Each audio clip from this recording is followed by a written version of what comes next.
Imagine the scene in Parliament as Richard Tice of Reform UK rose to his feet and openly attacked Rachel Reeves of the Labour Party, perhaps the fiercest confrontation we have witnessed this year.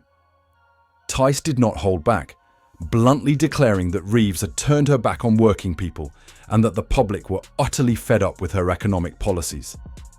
The atmosphere in the chamber was taut as a bowstring, with Labour MPs shouting furiously from the opposite benches, unable to conceal their shock at such a relentless onslaught. But before we go any further, a quick request. If you find this content valuable, please like the video and subscribe to British Scope.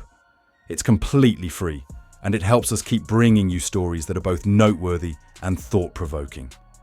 Now let's watch this fiery exchange. Richard Tice.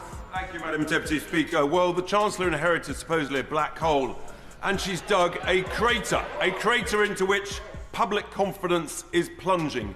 Business confidence is plunging. And the truth is, 250,000 jobs are disappearing since the blunder budget.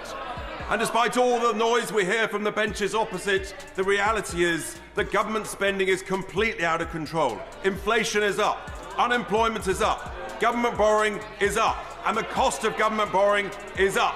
And the only thing that's going down are jobs and GDP. But I have some good news for the Chancellor. In the 10 councils that we control, Madam Deputy Speaker, that we control, we're already identifying savings of hundreds of millions of pounds. She may want to learn some lessons. That, Madam Deputy Speaker, is why reform is leading in the polls. Chancellor. Well, I noted recently on a podcast that the honourable member said that he wanted to cut government spending by £300 billion. Well, that would mean getting rid of the whole of the NHS and the whole of the defence budget. We have increased spending by £300 billion to invest in our schools, our hospitals, our transport and our defence. I know that the party on those benches is soft on defence, soft on workers' rights and want to privatise our NHS. I don't think that is the priorities of the British people. What an explosion that was. Richard Tice has just turned the atmosphere electric by lobbing a political grenade right in front of Labour MPs. Judging by their faces and reactions, it seems he really did hit a raw nerve. And what about you? What do you make of what just happened? Share your thoughts in the comments below. Turning to other significant news, a hot story has just landed on Keir Starmer's desk. And it is precisely the kind of news no party leader ever wants to face. After months mired in internal turmoil and endless scandals, everything now seems to be spiralling into crisis. But the latest development has completely shifted the landscape. What was once dismissed as impossible is now edging closer to reality. And for Labour, this could mark the beginning of a grim nightmare. Before we dig deeper, don't forget to like and subscribe so you don't miss more analyses like this. Labour under Keir Starmer has just taken a political blow, whose aftershocks are spreading through Westminster and far beyond. For months, figures within the Labour Party have insisted that Reform UK was nothing more than a passing protest vote, a fleeting phenomenon that would soon fade as the general election approached. But now, the numbers are telling a very different story. And for Starmer, this is not just a headache, it is a nightmare scenario slowly coming true.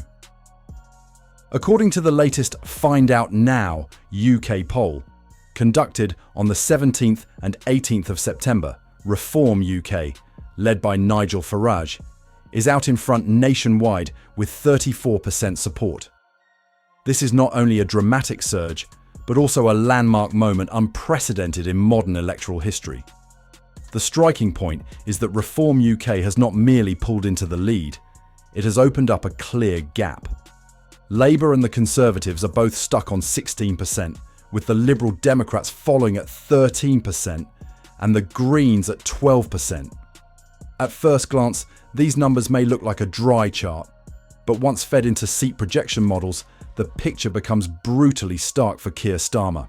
Based on those figures, Reform UK could secure as many as 264 seats in Parliament, an outright majority. Just imagine, not Starmer, not Sunak, but Nigel Farage walking into number 10 Downing Street as Prime Minister, heading one of the largest governments in modern history. And the picture becomes even more humiliating for Labour.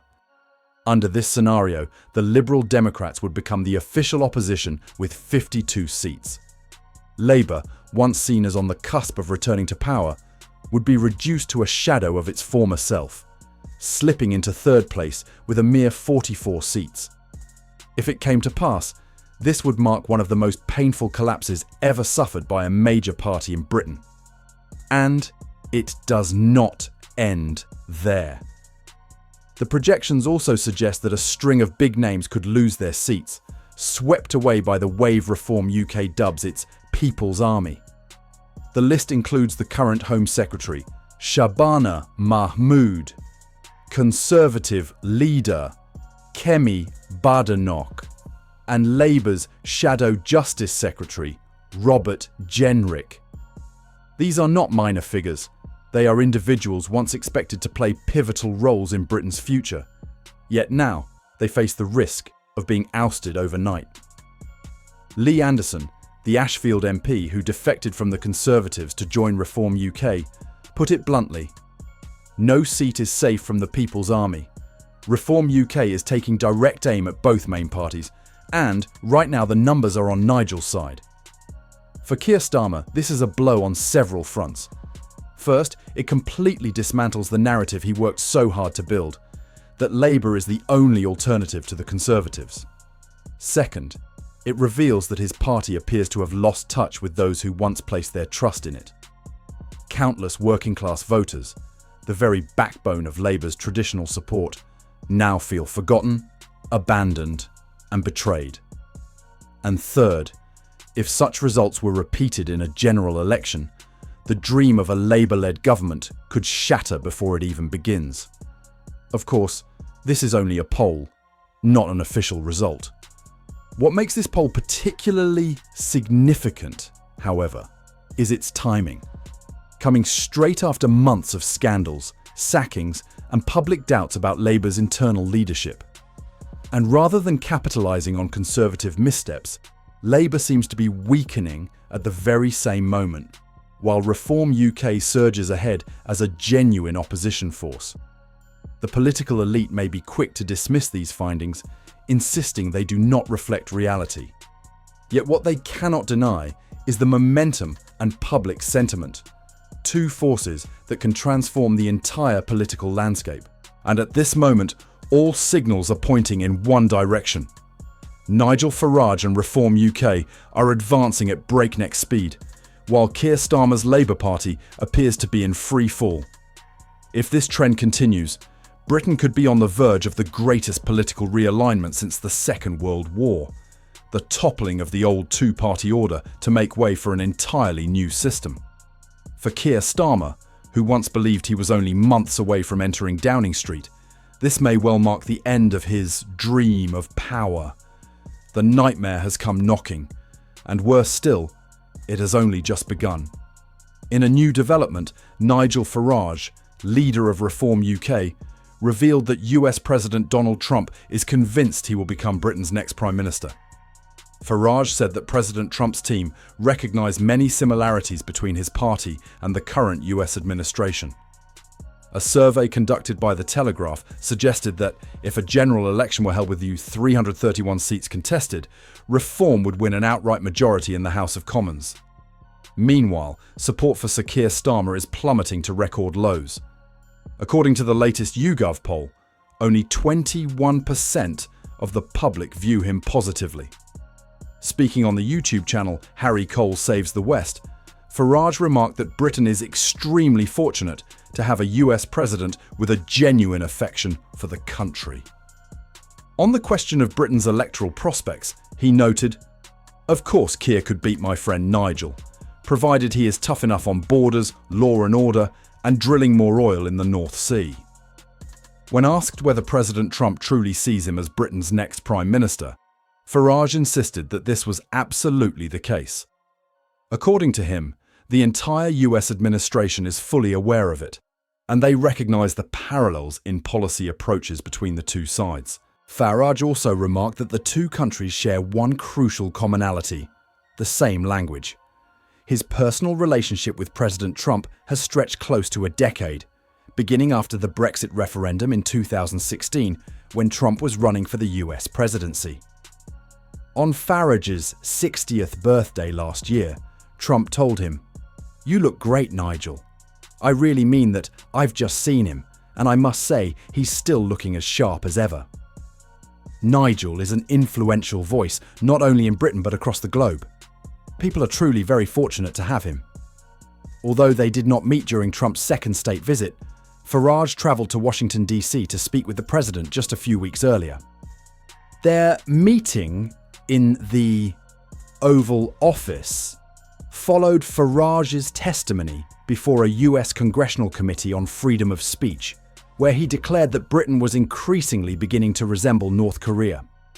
In a conversation with Talk TV, he explained that although he was not invited to Wednesday's state banquet, he did have the chance to meet Marco Rubio, and just last night spoke with Treasury Secretary Scott Bessent. He added, "These people are working on some big plans." He stressed that Britain would soon hear of major investment from Microsoft, as well as new nuclear deals, all positive developments. Yet what troubled him was this: why is the British government not actively driving its own nuclear industry forward? At a press conference at Chequers on the final day of the state visit, Trump praised the US-UK relationship as unparalleled anywhere in the world. He declared that the two nations had accomplished more for the planet together than any other pair of countries in history. According to him, this was thanks to the spirit of liberty that Britain had fostered on its great islands and carried across to the New World. "We are forever bound, forever friends, and we will always remain friends." What are your thoughts on what we've shared today? Leave your comments below. And if you haven't subscribed yet, don't forget to hit like and subscribe so you won't miss our next stories about Britain.